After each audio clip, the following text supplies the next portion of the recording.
I'm going to tell a little story about your 18th birthday party. Yes. So clearly you know how to throw a party. Because for Yara's 18th birthday party, she had a voting registration theme, complete with a registration booth, so people could register to vote. And then, I guess as a present to yourself and the nation, you launched an initiative. You just alluded to it. Yes. Talk to us about 18 by 18. Yeah, so 18 by 18, which because it's no longer 2018, we are changing into We Vote Next, is my initiative that was launched geared towards midterm elections and geared towards young voters. And so you're absolutely right. My 18th birthday party, to get in, there was a voter registration booth. And a lot of my friends registered. It was incredible. And there were other party festivities too. It was very cool. But I think what 18 by 18 is doing is really two-pronged. And one, just wanting to engage young people in this conversation. I don't think it's that young people are uninterested by any means. I don't think that there's anything to it. I think it's just wanting to engage young people in this process, because witnessing the 2016 US presidential elections, it very much felt like the government was something happening to me rather than with me.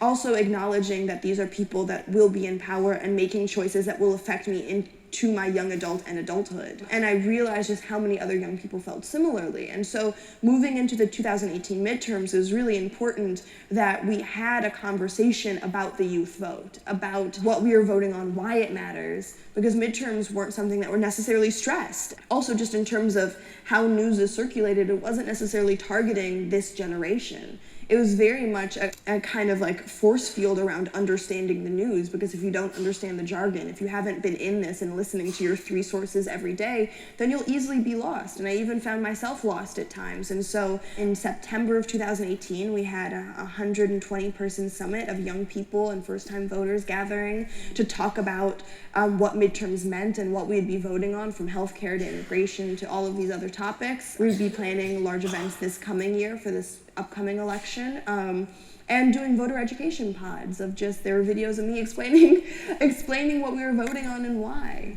Women in this industry, specifically Hollywood, don't often get the luxury of making mistakes, or of being able to fail, have missteps, and especially Black women in this industry.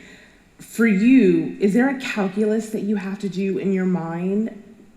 Do you have to think about things extra hard that you think maybe a non-Black person or non-person of color does not have to think about? And do you think that that's something that other people realize that you have to do? Well, I have to say by saying I'm not a square, but I am a quadrangle of some sort. So there's just certain things that I don't do, which makes things easier. But I think to your point, absolutely. I feel like when you think of even this idea that if you have one thing that bombs within your career that marks you so many times as a young woman of color, or again, of any marginalized identity. And so there's less risk that you can take in saying, I'm gonna make this out there movie and feel secured in my position to come back when I've done my experimental movie, when I've done and made this large, rash decision, that I'm still gonna have a place in this industry. And I think that's one thing that absolutely has to be considered. I even think about some of the roles that I'm offered, and quite honestly, there are times in which it's like, I don't have space in my world for this to be okay. Knowing that everything I do, there's an assumption that I am representing my entire community, regardless of the project. Those are things that you absolutely have to consider, because I'm looking at these scripts like, what are the greater implications? And I think the reality is, when you're of mainstream culture, when somebody is watching something that has mainstream culture in it, they're not assuming that this is what defines it.